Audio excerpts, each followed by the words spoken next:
Welcome to this isekai series, where the main character could get reincarnated into mages, swords, and even vending machines. But no, we have something even better. Assassin Reincarnation! And can you believe it? It's not at the hands of a truck, but rather betrayal! This one deals with an assassin who is reborn with an upgrade. He's gone from meh to model in the looks department, finds himself bizarrely popular with the ladies, and can do magic. You're gonna love it. The story begins at a fancy restaurant that isn't just serving up caviar and Chardonnay. It's hosting an undercover auction where the rich and shady bid on young girls in evening gowns. Meet Dia, the silver-haired undercover assassin who turns the tables. Confident and armed with a magical key, because who needs lockpicks when you can summon keys? Dia breaks free, summons a rifle, and goes pew-pew all-action movie style. Meanwhile, backstage, there's Tarte, another assassin disguised as a maid, playing a round of whack-a-guard before snagging the keys. She liberates the girls and then joins forces with Dia. Soon enough, they find themselves surrounded by an army of guards. Tarte pulls a heroic move to buy time for Dia to chant an incantation, resulting in a fabulous explosion that redecorates the schmancy restaurant. Outside, their accomplice, Maha, who's on lookout duty, perceives the blast as a signal and informs their leader, Luke, who's on a mission to mop up the #1 scum, Lady Marquez Collide, who's the auction-hosting fiend. Right as he fires, we are thrown into a flashback, taken into another world where a man named Alan Smith is on an assassination mission with a newbie. With her help, he easily takes out 6 mafia members, then gets up to leave. Wait, why don't we just kill the rest?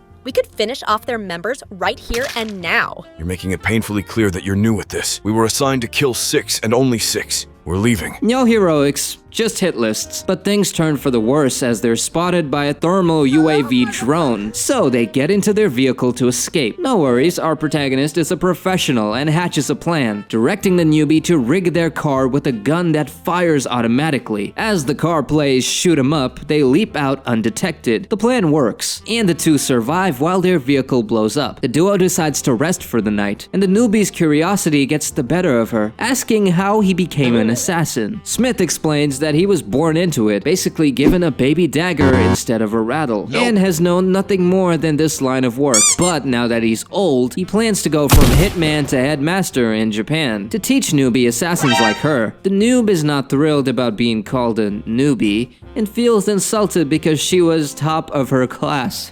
Why am I pointing your gun at you? I do not know. It's because you're far too trusting and carefree. Top of your class? Huh? So what? I lied about retiring and becoming a teacher. You are a liability. I'm gonna kill you now. If you want to be a pro, never trust anyone with anything. He holsters her gun, then lies back down to rest. To take out her frustration from her embarrassment, she aims her gun at him in a huff. If you're such a pro, how can you trust I won't shoot you right now? Oh, I know you won't shoot. You really think I would give back a loaded gun? Are you stupid? What a newbie.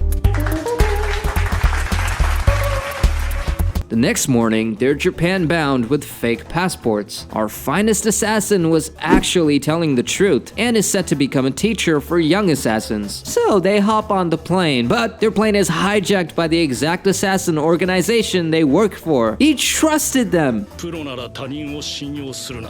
すべてにおいてだ。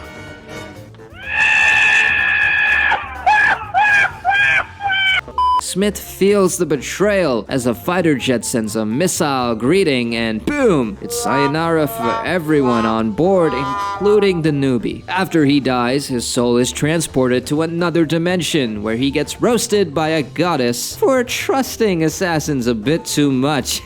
But hey, she's got 2 offers. Get reborn with a full clean slate, or get reborn with all knowledge, experience, and memories intact. But of course, for the second offer, there's a catch. He must grow as a new assassin and eliminate the so-called hero within the first 18 years of living. Wait, kill a hero? According to this goddess, this hero will go on a rampage, destroying this magical world in 18 years. After a few questions, our finest assassin signs up for the gig, and the goddess sends him a brochure of the new world and a menu of 123,800 351 skills. Smith can only pick 5, so he picks the juiciest, being Rapid Recovery, Spellweaver, Limitless Growth, Martial Arts, and finally, shucks. They decided to keep the 5th skill a secret. Dang. Ready to face Mr. Future Hero with his newfound super stats, he is reincarnated into an elite nobleman assassin family. He's named Lug of House Tuatha. They're known for their medical proficiency and assassination skills. His dad, Kyan, announces Lug as his heir and future ninja. Fast forward 7 years, and Lug is undergoing rigorous training. So he's working out like a mini Hercules, while secretly hoping his mana will hit puberty. He frequently goes on rabbit hunts and never allows his mother, Ezra, to cook because he's all about that protein life, cooking up bunny feasts with recipes from his past life. After a heartwarming meal, it's flex time with Dad in the training room, where he checks Luke's stretchy poses for muscle growth. It's revealed they have a secret assassin identity, and only the royal families know the truth. Dr. Pops announces it's time to turbocharge Luke's eyes with some mana-seeing eye surgery, a tradition in their family. Post-op, Luke's eyes have to be covered with bandages, so Mama Ezra gets a chance to coddle him with overzealous hugs and smother him in motherly affection. Oh my, I mean, good man, Ellen Smith. I'd run away too. Dad chuckles and unveils Luke's new super eyes. Luke's thrilled to see the world in Ultra HD with bonus zoom, perfect for an assassin. Dad gives him another surprise and tells him that soon a teacher will arrive to teach Luke magic for 2 weeks. Mama Ezra takes this opportunity to get Luke ready and dresses him in a frilly frock just for her amusement. Luke is baffled because his mom is just plain weird and refuses to return his clothes. He now has to welcome his teacher, looking more like an enchanted princess than a budding assassin. Soon, the teacher arrives, and Luke is surprised to find a pint-sized powerhouse as his teacher. She's not thrilled at being mistaken for a kid and flexes her magical muscles in an unnecessary display before introducing herself as Dia. The next day, they begin their lesson, and Dia hands Luke a Far Stone, basically a magical USB stick for storing mana, and asks him to cast his mana into it. So Luke drops a truckload of his mana into the stone, making Dia's mouth drop as the stone glows like a disco ball and sprouts cracks. Oh my gosh, throw it! Throw it! 身体強化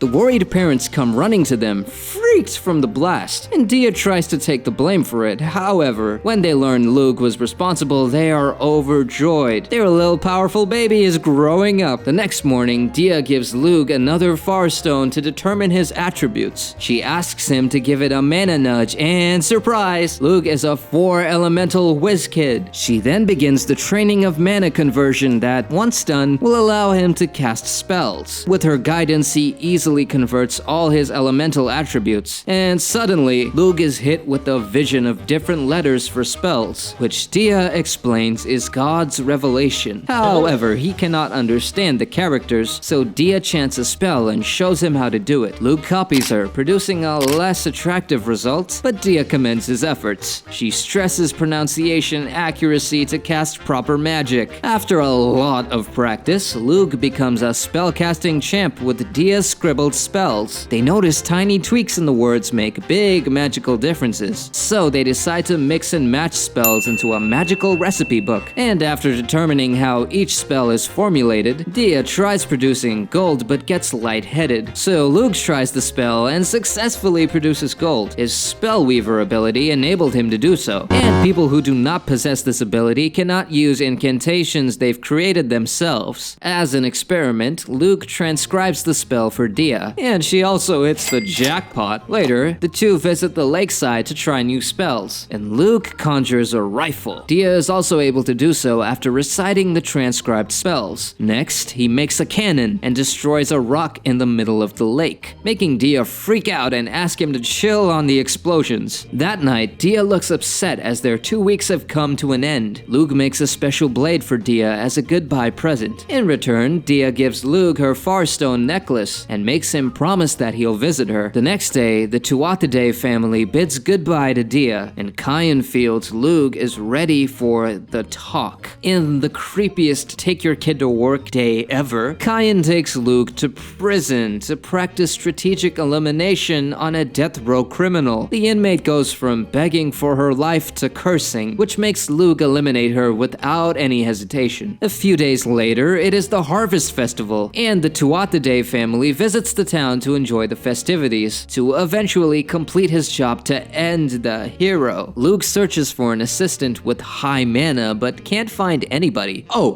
what's that? Whoa, it's a mana-charged old man telling you to subscribe! But it's a hard pass for Lug. Some days later, Lug is on a snowy hunting trip when it turns into a rescue mission. He hears wolves and expects a furry beast, but finds a little girl instead. Moments away from becoming a wolf snack, he jumps to her defense and ends all the wolves, one by one, with precision. Good practice for becoming a true assassin. He notices the girl is starving and feeds her some freshly prepared porridge. Slowly, of course, so she won't die. Why are you out here? My family kicked me out. Since we're poor, I'm trying to seek out help from the Tarte family. Well, you're in luck, because I just so happen to be Lord Twathaday's son. Oh, wow, I knew it! God dreamt me into this fateful encounter. Lug's eyebrows raise at the mention of God, thinking she could mean the goddess. But he lets it go as this girl has crazy mana. I want you to come with me to be my assistant. I need you. You won't have to suffer anymore. Yes! Fast forward a few years, and Tarte is now the loyal sidekick to 12-year-old Lug. One day, Lug asks Tarte to come to the training room. There, she strips, and Lug examines her body, Dr. Dad style. In a period of 2 years, Lug has turned her into a junior ninja. However, there is only one drawback with Tarte. She sucks at using weapons. Lug tries to train her to use other weapons, but nope, it's like teaching a